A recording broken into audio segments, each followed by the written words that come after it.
Hey everyone, it's your old pal Chuck from Stuff You Should Know, here to announce Movie Crush, my new awesome solo podcast where I interview your favorite people about their favorite movie. It is terrific. If you want to hear Tig Notaro and John Hodgman and Kevin Pollak and author John Ronson and podcaster Roman Mars and Griffin McElroy and author AJ Jacobs all talk about their favorite movie with me, then you need to check out Movie Crush and subscribe.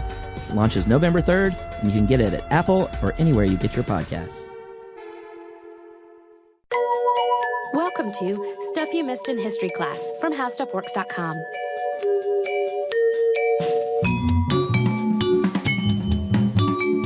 Hello and welcome to the podcast. I'm Holly Fry. And I'm Tracy V. Wilson. If you are a Star Wars fan, and frankly, even if you're not, you have probably seen scenes of Luke Skywalker in The Force Awakens and in promotional materials for The Last Jedi, where he and eventually Rey are standing on an island with ancient-looking structures on it. That is a real island. That's not a set. And those structures are also not sets that were built for the film. They are part of a real thing that is ancient. Skellig Michael, the island where those scenes were shot, is a historic site with a fascinating history all its own. It's also got kind of a nice juxtaposition because a big chunk of its history is much older, and then there's a newer history of some of the more modern things that have been built on the island. So since I have Star Wars rabies and I can barely manage to contain myself while I wait for The Last Jedi to premiere, and because this really is a legitimately very, very interesting historical site, I thought it might be fun to delve into this location and its rich history for the podcast. Yeah, if you were concerned, based on the number of times that we said The Last Jedi, we're not going to be talking about anything in the movie At that all. happens on the island at all. That's pretty much all the Star Wars talk except a story about filming at the end. And even that has nothing to do, so we're not going to spoil anyone on anything related to Star Wars. There are no Star Wars. You would have had to have not gone to see The Force Awakens yet for that to have been a spoiler. Yes. Which I don't know. Maybe you didn't. But at this point, if you haven't gone to see The Force Awakens, then I think you would have to have been in media blackout because it's appeared on so many like magazine covers, television promos. Interviews are often intercut if you see them on television with shots of this island. So I don't think we're giving anything away. I feel confident that we have skirted any spoiler territory. Well, and I think if you have not yet seen Force Awakens, you probably don't care about Star Wars spoilers. Right. None of which are in here anyway. We are literally just talking about the history of this island. I want to be very clear. Okay. Skellig Michael is one of two islands that make up the Skellig Islands. The word Skellig derives from the Irish word for steep rock, and then the other island is the smaller one of the two. It's called Little Island, and it's closed to visitors. Sometimes you'll also see Skellig Michael called Great Skellig. Yep. Also, you'll see it spelled in various different ways. We're going with kind of the most basic globally facing spelling that gets used a lot. It's probably the Americanized spelling. That's just the scoop on that. If you see it spelled a different way, that's why. And Skellig Michael is 7 miles, that's 11.6 kilometers, west of the edge of Ireland's Ivra Peninsula in County Kerry. And the highest elevation of the island is 715 feet. That's about 218 meters. And this island is tiny. It is less than a square mile in area. So if you do hectares, that's 21.9 hectares. The Minister for Art, Heritage, and the Gaeltacht owns Skellig Michael on behalf of the Irish people. And there's also a lighthouse and support buildings for the lighthouse on the southern end of the island, as well as a helipad. And this portion of the island falls outside of the ownership arrangement mentioned above. We'll get a little bit more into that in a bit. The geological makeup of Skellig Michael is what's called Old Red Sandstone, sedimentary layers of rock deposited somewhere between 360 and 374 million years ago during the Devonian period, when Ireland was part of a much larger continent. It's the westernmost European instance of Devonian sandstone, which can be found throughout Britain and Ireland, Scandinavia, and Greenland. It's also in portions of Canada. Skellig Michael also has two twin peaks with a valley in the middle, which has come to be known as Christ's Saddle. And that helipad that we mentioned briefly is for emergencies only. That's not a standard way to get on and off the island or special cases. So from the middle of May to September, visitors may travel to Skellig Michael, but only by boat, and it is for day visits exclusively. And I should also mention that sometimes if they have had damage in the winter, they will shorten that window that visitors can come. Tourists also cannot stay overnight on the island, and there are no amenities. Basically, you go for a little while and you get back on the boat and you leave. The island is also designated a statutory nature reserve, so no animal visitors are allowed and no trash can be left behind. The animals that most commonly benefit from the island's reserve status are birds. Seabirds often nest there during their respective breeding seasons. Skellig Michael is considered one of the most important breeding grounds for birds in Ireland, and for some species, it's one of the most important places in the world. The storm petrel and Manx shearwater have some of their largest breeding groups on the island, and it's also home to puffins, which I love, and kittiwake, among others. Peregrine falcons also nest there, although not every year. And there are a few mammals on the island as well, including gray seals, house mice, and rabbits. Also of interest in terms of its natural makeup is the lichen that grows on Skellig Michael. There are actually 128 different species of lichen found on this tiny rocky island, and 2 lichenicolous fungi. That's enough to classify it as a nationally important site for lichen growth based on a conservation study that was conducted in 2009. To get to more of the human-made structures, Skellig Michael is also home to a monastery that was built hundreds of years ago, and we're going to get into the history of that and more detailed descriptions of the monastery in just a bit. But first, we're going to talk about how it exists there today. The settlement has 2 different segments, and the first is the monastery itself, which is built on the island's east side, high up on sloping areas of rock. The monastery has 3 access points, all of which involve navigating a lot of steps. A lot of steps. Like they actually say in any of the visitor stuff that you may read, like the visitors advisories, like please don't come if you're not ready to take on like 600 steps, because it is vigorous work. And it's there's not an easy way up. There's, like I said, there are no amenities. There's no elevator. There are no chair lifts. You have to handle it yourself. And those steps are really amazing because they're cut from the rock of the island, from the landing point where you would first step foot on the island up to the highest point where water can possibly reach. And then above that height, the steps continue, but from then on, they're made of dry stone masonry. The structures within the monastery include a church, 2 oratories, 7 beehive cells, water cisterns, and a cemetery and locht, which I have also heard Irish people say leacht. A locht is a square or rectangular structure built with layers of stones but no mortar. While they have been found at a number of Irish early Christian monastic sites, their function isn't entirely clear. There have been several theories, including that they may have marked graves of important holy people, or were used to house relics, or had some sort of social, spiritual function. And there are also 2 large garden terraces and retaining walls, which form the foundation of the entire site. The second area of construction is separate from the monastery itself on ledges of the South Peak. It's composed of several structures, including an oratory, altar, locht, and water cisterns. Steps cut out of the rock provide access to these structures, which are described in Archaeological Stratigraphic Report written in 2011 as daringly constructed. I sort of feel that way about everything on Skellig Michael. It's so beautiful, but I don't know that I am its target visitor because I think I would spend the whole time screaming in fear that I would just fall. It's all very steep. That name is apt. And we're going to go a little bit deeper into talking about those daring structures that Tracy just mentioned and where they fit into the island's history. But first, we're going to pause for a quick sponsor break. This episode of Stuff You Missed in History Class is brought to you by Spotify. Whether you're into podcasts about ghastly crimes or hip-hop rhymes, there is always something to discover on Spotify. With a mix of originals and many of the world's most popular shows, listening to podcasts on Spotify is easy. Just open the app and tap Browse, and then dive into their growing library. Subscribe to your favorites, including our entire archive, so you will never miss a show. You can also download podcasts for those moments when you're up in the air or going underground. Podcasts on Spotify are streaming right now, so go check them out.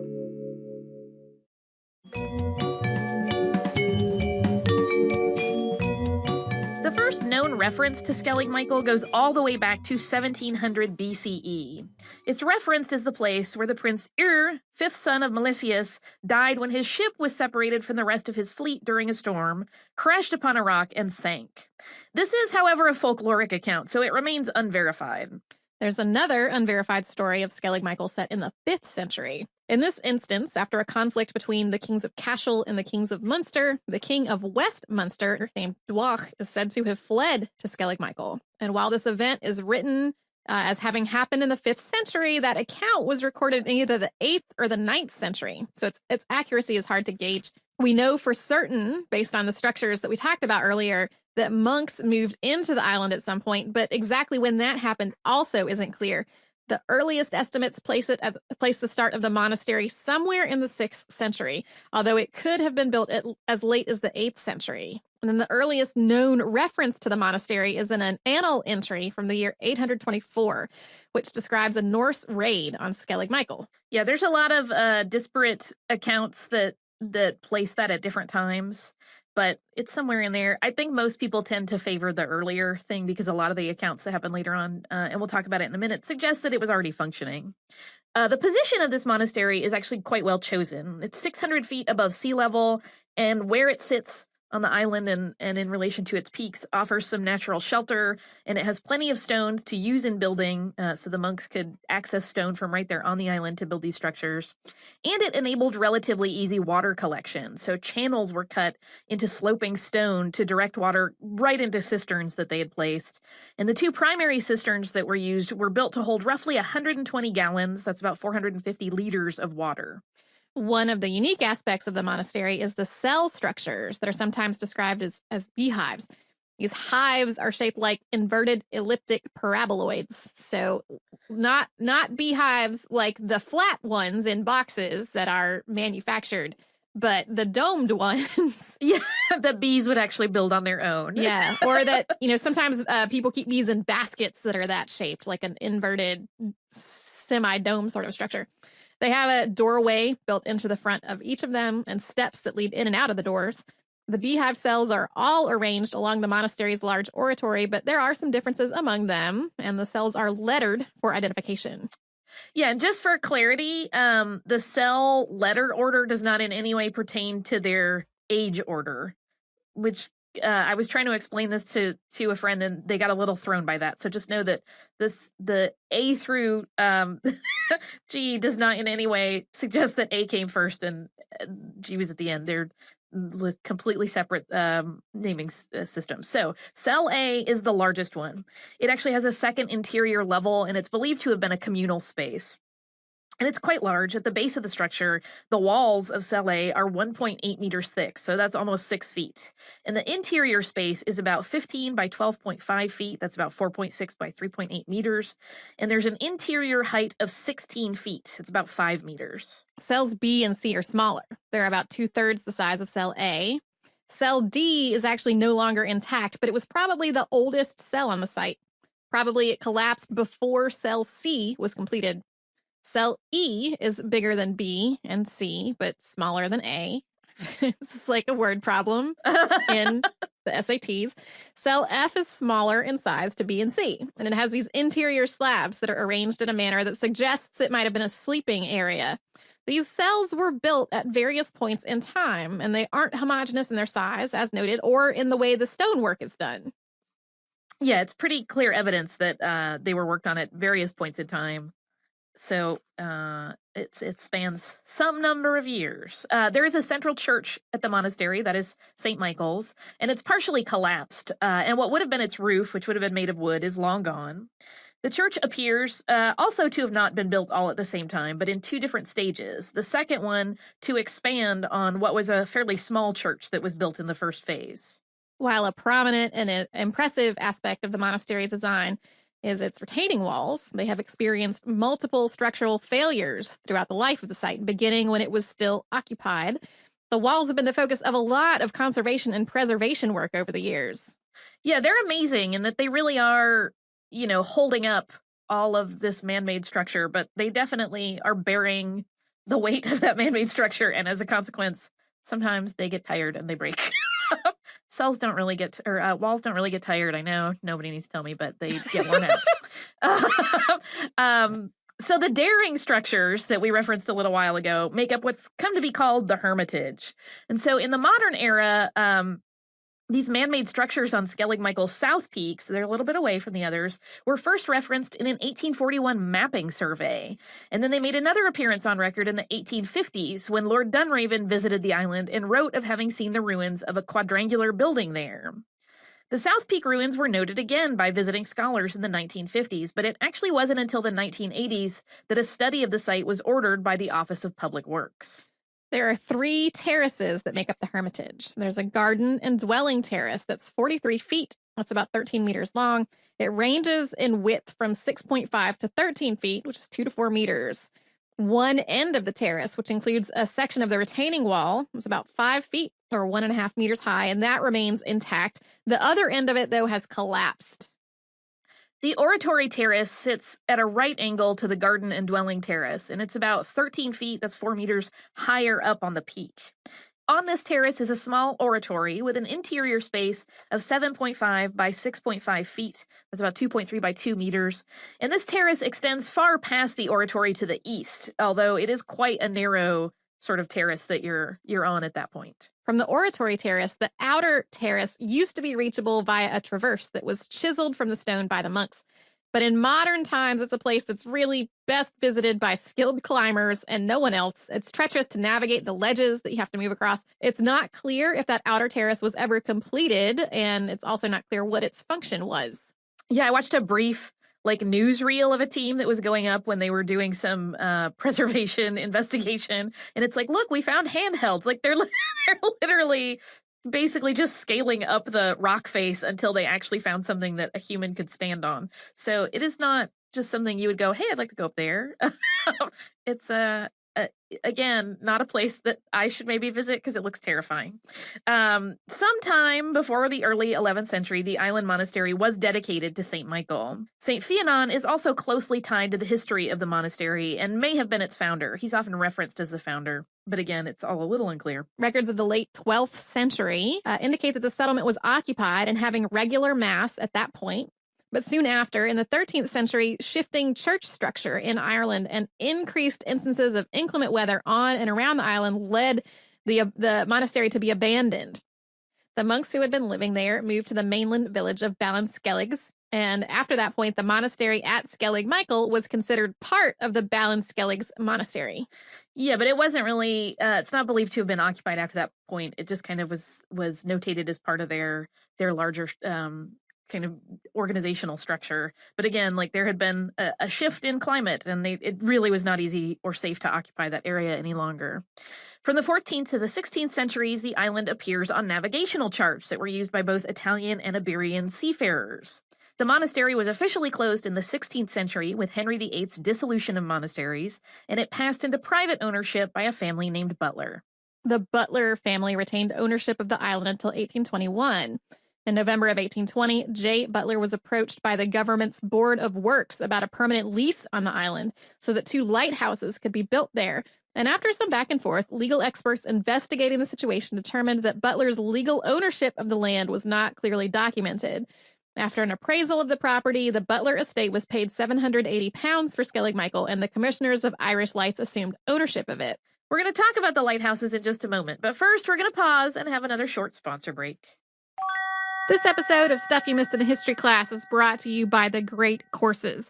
We love digging into stories of the past and learning as much as possible, which is one of the reasons we love watching and listening to The Great Courses Plus.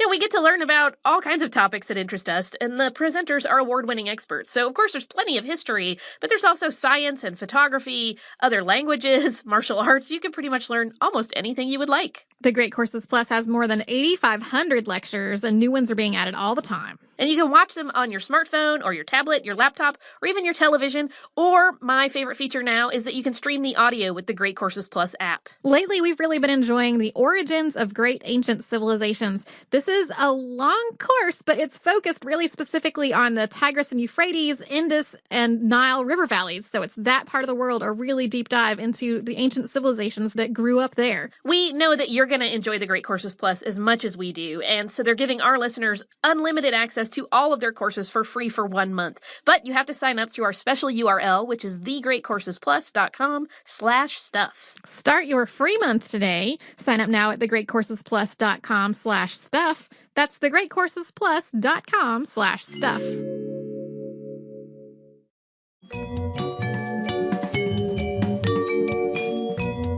Construction of the 2 lighthouses at Skellig Michael began in August of 1821. Inspector George Halpin designed the buildings and roadway and oversaw initial construction. And the Lighthouse Road runs from the upper lighthouse site, which is on the western side of the island, south to the coast, and then around the island's south and east edges to the east landing. There is no road along the northern shore of the island.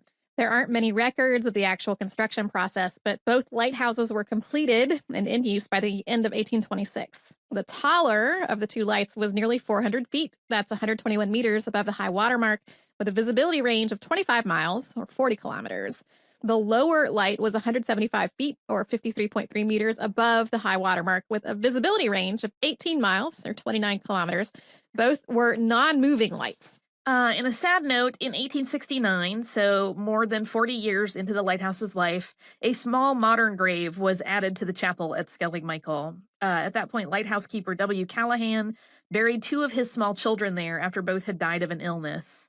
He then requested and was granted a transfer elsewhere as he was concerned for the health of his remaining child. So there is one instance of a modern, I'm using the air quotes since it was in the 1800s, but a modern grave there at the site. The upper light was in service for 44 years until it was supplanted by another lighthouse north of the Skellig Islands in 1870. The lower lighthouse has remained in use. It's still in use today, although there's been an update to it that we'll talk about in a moment. Yeah, there's actually been a couple of updates, but the Office of Public Works took possession of the monastery as a state guardianship in 1880 with the intent to repair the crumbling structures and establish an ongoing plan for conservation of the site. In 1909, the lower lighthouse was renovated and updated with a rotating, more powerful light. The lower light in the original rubble masonry tower remained in use for 146 years. It was extinguished in 1966, and a temporary lantern was erected while an entirely new tower was built. The following year, the new lighthouse was online, boasting another upgrade to 1.8 million candles light. In 1969, Skellig Michael's helipad was constructed on the eastern coast of the island. That helipad is made of reinforced concrete, and 3 very thick columns support it off the cliff face. It is terrifying as everything else to me to look at. On the cliff side, the open side of the helipad, it is a 121-foot or 37-meter drop directly into the ocean. In 1978, Skellig Michael became the focus of a long-term conservation project. At that point, a retaining wall near the church that's part of the monastery, St. Michael's, had experienced a structural failure, and it was prioritized as the project's first order of business. And additionally, steps that were leading up to the main entrance of the monastery also needed restoration. Natural water erosion had claimed some of the lower sections that reach into the water line, and heavy use of these stairways during periods of lighthouse construction had also really damaged some of the masonry. Only one of the 3 stairways leading to the main monastery is currently accessible to visitors. In 1980, excavation work began at the site, and that work has continued for decades. The National Monuments Service of Ireland was responsible for these efforts. That organization has been part of various government departments over the years, but its work at Skellig Michael has continued seasonally throughout all those reorganizations. Yeah, there's a narrow window. Winter, you can't really go up there and do any sort of excavation to examine the ruins because it's just too cold. In 1981, a project was completed that had begun in 1978 to finally automate the lighthouse. In 1989, the Commissioners of Irish Lights sold the island Skellig Michael to the state, which was already the guardian of the monastery, with the exception of the remaining active lighthouse and its related structures. Yeah, the Commissioners of Irish Lights still retained that lighthouse area. And then in 1996, Skellig Michael became a UNESCO World Heritage Site. On October 22nd, 2001, that lighthouse was converted to solar power. A lamp change, which was done at the same time, reduced the light's reach to 19 miles. Diesel generators are still on hand for backup power. In 2010, the focus of archaeological efforts shifted to the Lighthouse Road. And in 2013, 7 tons of stone were brought to the island via military airlift to be used in the road's restoration. There have been 2 rescue operations launched from Skellig Michael to date. On October 28, 1916, 3 of its lighthouse keepers helped rescue 2 boatloads of survivors from the SS Marina, which was a British cargo ship that had been torpedoed by a German U-boat. While 18 men died in the attack, more than 100 were saved. The 3 keepers were awarded £1 from the Board of Trade and an additional guinea from the SS Marina's owner, the Donaldson Line. Yep, they each got that award. On February 27th, 1944, An aircraft exploded in midair after colliding with the highest peak of the island and falling in pieces into the water. And British aircraft and the lighthouse keepers of Skellig Michael executed a search, but neither the wreckage nor any survivors were ever found. Unfortunately, the use of Skellig Michael as a filming location has been the source of some friction. Archaeology specialists voiced concerns about the safety of the monastery, and Birdwatch Ireland, which is an independent conservation group, criticized Ireland's Minister of Arts for approving the use of the island as a location without involving a third party specializing in conservation and bird habitat assessment. And unfortunately, those concerns were brought into sharp focus in 2014 when a helicopter on a site scouting flight caused a number of kittiwake nests to be disturbed. The downdraft from the chopper's propeller caused some of the chicks to be swept into the sea, and they were killed by seagulls. After this incident, everyone involved reassessed the situation. Additional flights were canceled. The filming schedule was reviewed to avoid the primary kittiwake breeding season, although other birds still nesting on the island caused continued concern on the part of Birdwatch Ireland. Birdwatch Ireland's point of view is that there was a breach in established EU protocol by doing it this way. The Office of the Minister of Arts remained insistent, though, that the European Union Habitats Directive was upheld, so there's some disagreement on that point. Yeah, I did notice there are a few instances regarding Skellig Michael outside of this where there is disagreement about how restoration has been handled or whether, everything has been executed in the proper way and to the letter of the law. And it usually, everything I found just turns out to be a very similar back and forth of, you did it wrong. No, we didn't. We did everything like this. We don't agree with you. We think you're lying. Like that just goes on and on and on. So it's a little hard to parse out. Skellig Michael, unbeknownst to me, the site of much disagreement. But to end all of this on a more poetic note, it seems fitting to mention the island as it was seen through the eyes of one of Ireland's most famous creative minds. And in 1910, writer George Bernard Shaw visited Skellig Michael, and it made a very strong impression. He later wrote the following, quote, "But for the magic that takes you out, far out of this time and this world, there is Skellig Michael, 10 miles off Kerry coast, shooting straight up 700 feet sheer out of the Atlantic. Whoever has not stood in the graveyard and their beehive oratory does not know Ireland through and through." That's lovely. It is very lovely. Thanks, George Bernard Shaw. Do you also have lovely listener mail? I do. I have lovely mail, which involves gifts from our listener, Angie.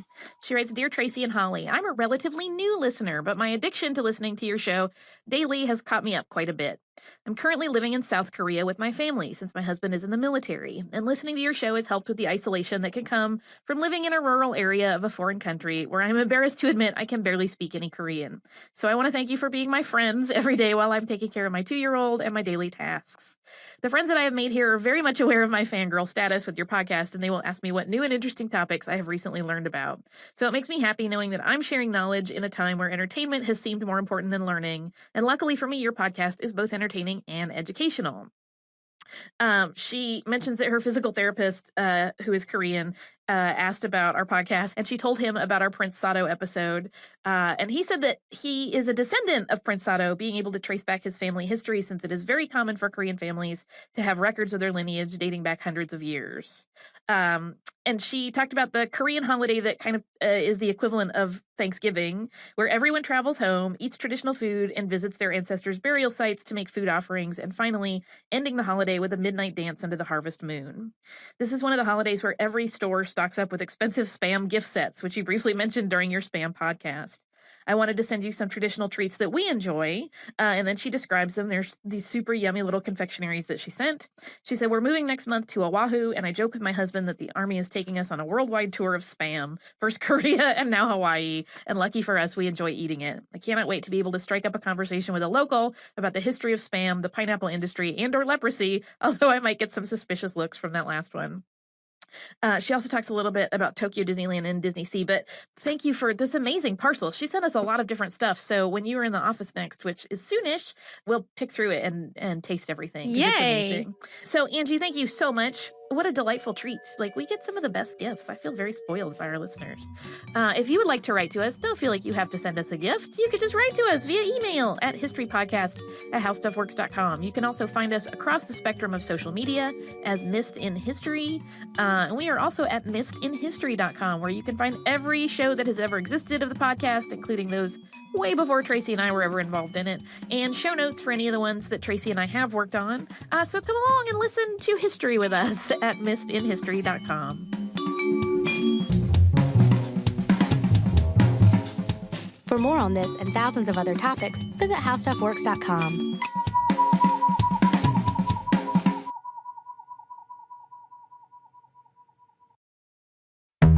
Why is the internet in love with someone named Auntie Maxine?